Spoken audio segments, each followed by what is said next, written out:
சமுதாயம் எப்படி முன்னுக்கு வருவார்கள்? சச்சார் அவர்கள் எடுத்து முஸ்லிம்களாக பட்டதாரிகளாக முஸ்லிம்கள் 200 முஸ்லிம்கள் இருந்தால் அவர்கள் 3 பேர் தான் முடியும் என்று சச்சார் அவர்கள் தன்னுடைய அறிக்கையை சமர்ப்பித்தார். இடஒதுக்கீடு கொடுத்தால் அவர்கள் முன்னுக்கு வருவார்கள் என்று சொல்லப்படுகிறார்.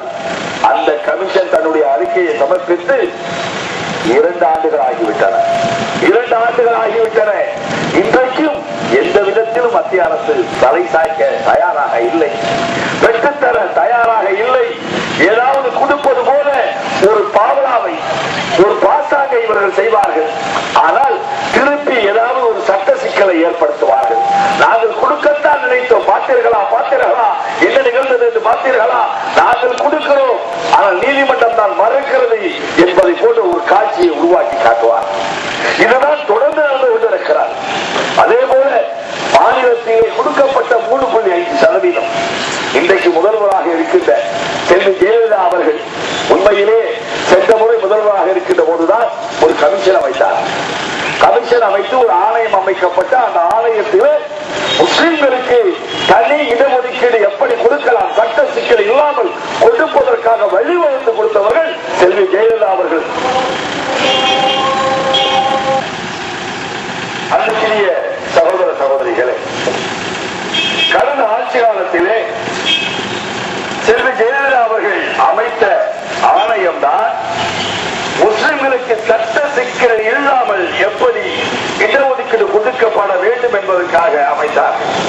பின்பு ஆட்சிக்கு வந்த திமுக அரசாங்கம் இடஒதுக்கீடு கொடுக்க முடியாது, அது நீதிமன்றத்தில் இருக்கிறது, அது எப்படி நாங்கள் கொடுக்க முடியும், 69% மேலாக கொடுக்க முடியாது எல்லாம் மறுத்த போது, இல்லை ஏற்கனவே ஆணையம் அமைக்கப்பட்டிருக்கிறது, அந்த ஆணையத்தினுடைய அடிப்படையிலே நாங்கள் பிற்படுத்தப்பட்டோம் இடஒதுக்கீடு இருக்கிறோம், பிசியினுடைய இடஒதுக்கீடு இருக்கிறோம், அந்த 30% இருந்து எங்களுக்கு கொடுங்கள் என்று கேட்ட போது அதில் கிள்ளி கொடுத்தார். ஒரு 3.5% என்று சொல்லக்கூடிய அளவிலே எங்களுக்கு காணாத அளவிலே அது கொடுக்கப்பட்டது.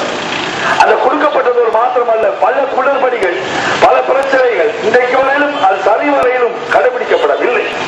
இதை கூட்டித்தர வேண்டும். எங்களுக்கு 3.5% அதிக அளவில் எங்களுக்கு தந்தாக வேண்டும், 7% தாருங்கள் என்று இன்றைய முதல்வர் அவர்களிடம், அவர்கள் முதல்வர் பொருளுக்கு முன்னாடி தேர்தல் அறிக்கையில் இருக்கின்ற சமயத்திலேயே நேரடியாக அவர்களுடைய வீட்டுக்கு சென்று அறைகூட வைத்தோம். அவர்களும் தன்னுடைய தேர்தல் அறிக்கையில இதை இணைத்து இதை பேசினார்கள். இப்போது சமீபத்தில் அவர்களை சந்திக்கின்ற போதும் இதை வலியுறுத்தி சொல்ல இருக்கிறோம். அந்த 3.5% 7% மாற்றப்பட வேண்டும் என்ற கோரிக்கையை முன்வைத்திருக்கிறோம்.